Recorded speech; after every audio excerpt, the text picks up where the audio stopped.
Assalamualaikum kawan-kawan. Perkenalkan, Saya Anasya Priscilla. saya Kinisha Haifa Azarin. Di video ini kami berdua akan menjelaskan tentang sejarah dari konferensi meja bundar. Nah, sebelum mulai, kalian harus tahu dulu apa itu KMB. KMB atau konferensi meja bundar adalah upaya diplomasi yang berhasil membebaskan Indonesia dari Belanda.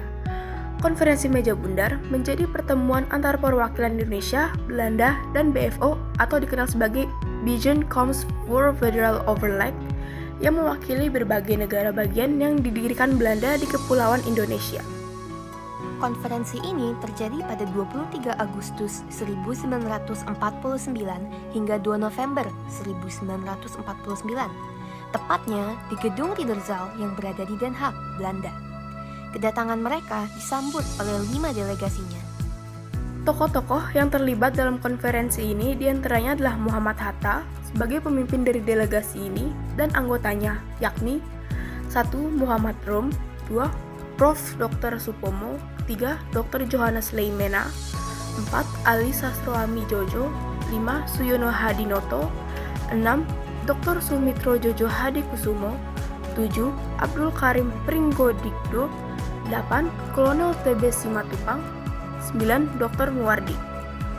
Alasan diadakannya konferensi meja bundar merupakan hasil dari kesepakatan pada perjanjian Rum-Royen yang menginginkan penyelesaian antara Indonesia dengan Belanda terkait pengakuan kedaulatan Republik Indonesia. Tapi, bagaimana sih kronologinya? Ini bermula ketika kemerdekaan Indonesia yang diproklamasikan pada tanggal 17 Agustus 1945 oleh Soekarno dan Muhammad Hatta ditolak oleh Belanda karena mereka masih ingin melanjutkan kolonialismenya di Indonesia yang sempat terhenti karena pendudukan Jepang selama tahun 1942 sampai 1945. Konflik bersenjata dan perselisihan diplomatik antar Indonesia dan Belanda pun terjadi segera setelah Indonesia memproklamasikan kemerdekaannya. Dewan Keamanan Perserikatan Bangsa-Bangsa turut mengambil bagian dalam menyelesaikan konflik di antara Indonesia dengan Belanda. Mereka mengeluarkan sebuah resolusi tanggal 28 Januari 1949 dan memutuskan untuk membentuk United Nations Commissions for Indonesia, serta mengadakan beberapa pertemuan demi memastikan kesamaan posisi perundingan antara delegasi Republik dan Federal dalam paruh kedua Juli 1949 dan sejak 31 Juli sampai 2 Agustus, konferensi inter-Indonesia diselenggarakan di Yogyakarta antara semua otoritas bagian dari Republik Indonesia Serikat yang akan dibentuk.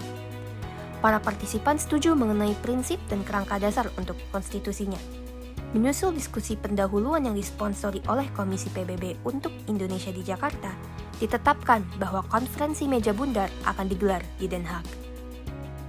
Indonesia ingin jalan dan cara penyerahan kedaulatan yang sungguh, penuh, dan tidak bersyarat kepada negara Indonesia Serikat atau NIS sesuai dengan pokok-pokok persetujuan Renville. Para pihak yang turut serta dalam KMB mengupayakan agar KMB dapat dimulai pada 1 Agustus 1949.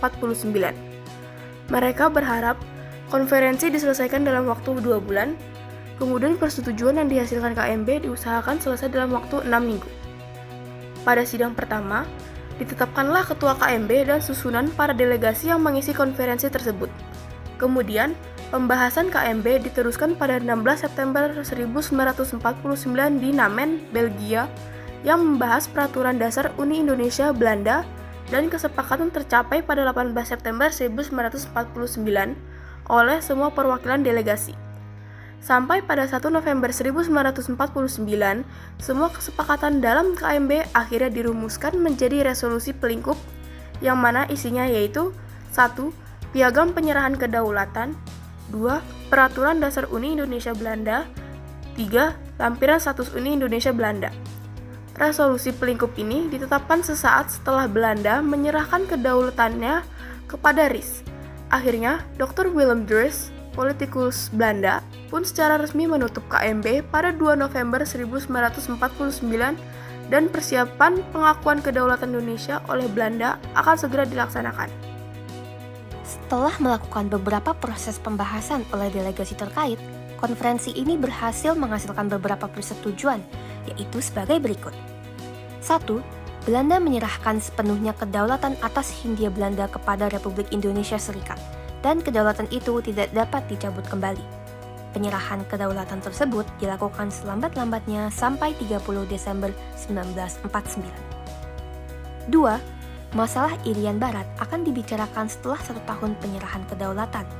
Selain itu, Greece dan Kerajaan Belanda terikat dalam hubungan Uni Indonesia-Belanda yang dikepalai oleh Ratu Belanda. 3. Kapal-kapal perang Belanda akan ditarik kembali dari Indonesia dengan catatan bahwa beberapa korvet atau kapal perang kecil akan diserahkan kepada RIS. 4.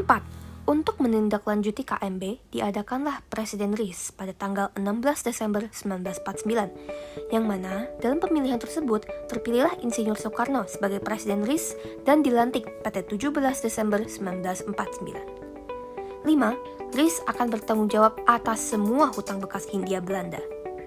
Berkat KMB, Indonesia akhirnya mendapat kedaulatannya. Acara penyerahan kedaulatan berlangsung pada 27 Desember 1949.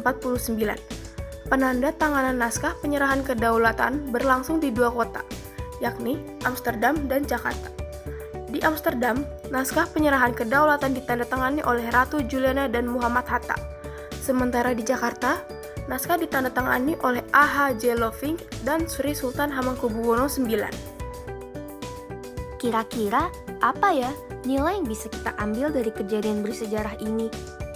Pertama, kita dapat tahu bahwa memperjuangkan kemerdekaan itu tidak hanya dengan cara berperang menggunakan senjata, tetapi bisa secara damai lewat diplomasi sosial. Ini menunjukkan bahwa perjuangan tidak selalu memerlukan pertumpahan darah. Tak hanya itu, Konferensi Meja Bundar menunjukkan semangat tokoh-tokoh Indonesia untuk selalu berjuang dalam mempertahankan kemerdekaan kita dan pantang menyerah sampai mendapatkan hasil yang pantas. Walau begitu, upaya kita untuk mempertahankan kemerdekaan masih akan terus berlanjut, sehingga kita harus terus mengedepankan persatuan dan kesatuan agar Indonesia terus kuat melawan penjajahan. Itu dia sejarah singkat dari peristiwa Konferensi Meja Bundar. Semoga video ini bermanfaat untuk kalian semua ya. Terima kasih sudah menonton. Wassalamualaikum warahmatullahi wabarakatuh.